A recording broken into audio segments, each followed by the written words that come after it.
ओम जय श्री हरि विष्णु। जय माता रानी। दोस्तों, आपके अपने चैनल धर्म साधना में आपका बहुत बहुत स्वागत है। माँ भगवती दुर्गा की कृपा सदैव आप और आपके समस्त परिवार पर बनी रहे। दोस्तों, पितृपक्ष में जो एकादशी आती है उस एकादशी को इंदिरा एकादशी कहा जाता है। शास्त्रों में ऐसा कहा गया है कि इस व्रत को धारण करने से, भगवान श्री हरि विष्णु की पूजा करने से भगवान श्री हरि विष्णु की कृपा तो मिलती ही है, इसके साथ ही पितरों का आशीर्वाद भी आपको प्राप्त होता है। शास्त्रों के अनुसार जिस प्रकार से आप भगवान श्री हरि विष्णु की पूजा आराधना एकादशी के दिन करते हैं, इंदिरा एकादशी के दिन, उसी प्रकार से श्रद्धा पूर्वक अपने पितरों का स्मरण भी करना चाहिए। ऐसा कहा जाता है कि इस दिन ब्राह्मणों को सम्मान पूर्वक घर बुलाकर भोजन करवाने और सामर्थ्य के अनुसार दान पुण्य करने से हमारे पूर्वज प्रसन्न होते हैं और हमारे पूर्वजों का आशीर्वाद हमें प्राप्त होता है।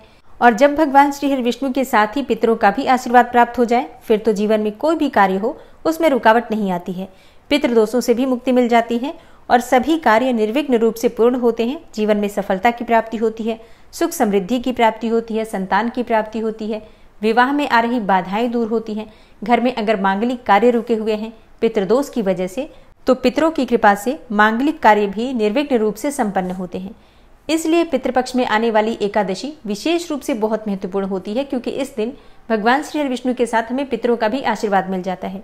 तो आज की वीडियो में आप जानेंगे कि इंदिरा एकादशी कब है, आश्विन मास की कृष्ण पक्ष की एकादशी तिथि कब प्रारंभ हो रही है, कब समाप्त हो रही है, व्रत हमें कब धारण करना है और पारण का यानी कि व्रत खोलने का शुभ मुहूर्त क्या है, हमें किस प्रकार से आज के दिन पितरों की पूजा करनी चाहिए, किस प्रकार से भगवान श्री हरि विष्णु की पूजा करनी चाहिए, किन वस्तुओं का दान करना चाहिए और कौन से मंत्रों का जप करना चाहिए।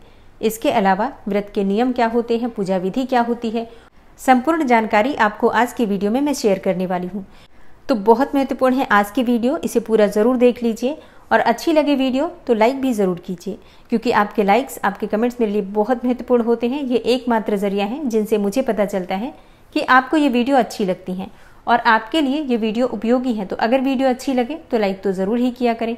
दोस्तों, इंदिरा एकादशी का व्रत पितृपक्ष के दौरान पड़ता है, इसलिए व्रतियों को श्राद्ध के भी कुछ नियमों का पालन करने की शास्त्रों में बात कही गई है। व्रत का आरंभ करने से पूर्व दशमी तिथि में पवित्र नदी में तर्पण करना चाहिए और स्नान करने के बाद ब्राह्मणों को भोजन करवाकर स्वयं भोजन करना चाहिए। दशमी तिथि को सूर्यास्त के बाद भोजन नहीं करना चाहिए और इसके बाद अगले दिन एकादशी तिथि में सुबह जल्दी उठकर स्नान करके व्रत का संकल्प लेकर व्रत करना चाहिए। फिर भगवान श्री हरि विष्णु की पूजा आराधना करके इसके बाद श्राद्ध और तर्पण करना चाहिए और इस दिन भी आपको ब्राह्मणों को भोजन करवाना चाहिए, ऐसा शास्त्रों में कहा गया है। तो एकादशी के दिन आप फलाहार करवा सकते हैं ब्राह्मणों को, या फिर चाहें तो भोजन भी करवा सकते हैं। देखिए, पितृपक्ष की एकादशी को लेकर कई लोगों के मन में संशय होता है कि क्या हम इस दिन ब्राह्मणों को अन्न का भोजन करवा सकते हैं। तो देखिए, ये समय पितृपक्ष का होता है, पितरों के निमित्त होता है, पितरों को ही समर्पित होता है। ऐसे में जिन लोगों का श्राद्ध एकादशी के दिन होता है, तो उस दिन आप ब्राह्मणों को अन्न का भोजन करा सकते हैं। जो भी नियम पालन किए जाते हैं श्राद्ध कर्म में, तर्पण में, पिंडदान में, वो सभी नियम उसी प्रकार से पालन किए जाते हैं जो कि अन्य दिनों में पालन करते हैं आप। तो इसमें एकादशी का भेद नहीं माना जाता। और फिर एकादशी के अगले दिन द्वादशी तिथि में दान दक्षिणा देने के बाद, ब्राह्मण को भोजन करवाने के बाद स्वयं भी व्रत का पालन करना चाहिए।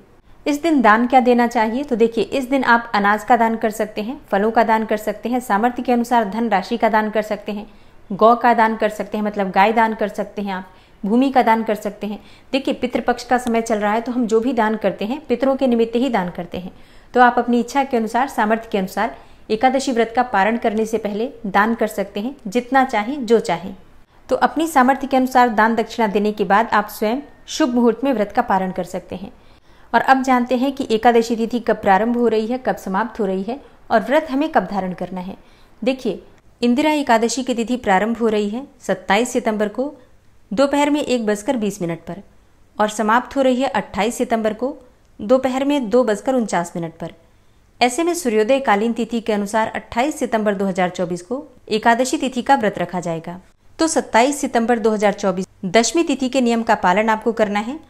अब बात करें कि पारण का शुभ मुहूर्त क्या होगा, तो देखिए, एकादशी व्रत का पारण हमेशा द्वादशी तिथि में किया जाता है और द्वादशी तिथि प्रारंभ हो रही है 28 सितंबर को दोपहर में 2:50 पर और समाप्त होगी 29 सितंबर को शाम को 4:47 पर।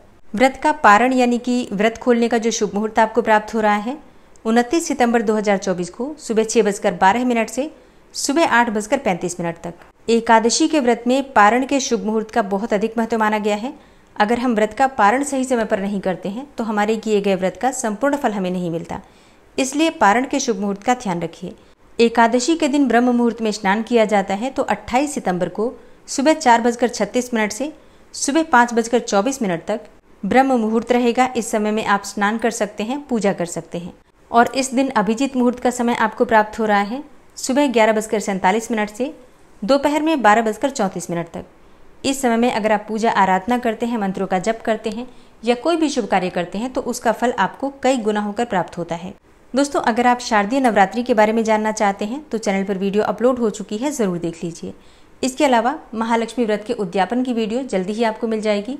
अगर आपको आज की वीडियो पसंद आई हो तो वीडियो को लाइक कीजिए, शेयर कीजिए और चैनल पर पहली बार आए हैं, अगर अभी तक आपने चैनल को सब्सक्राइब नहीं किया है तो आज की वीडियो अगर आपको अच्छी लगे तो चैनल को सब्सक्राइब करके बेल आइकन को ज़रूर प्रेस कर लीजिए।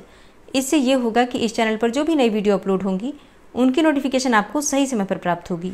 मिलती हूँ मैं आपसे अगली वीडियो में, तब तक के लिए जय श्री राधे।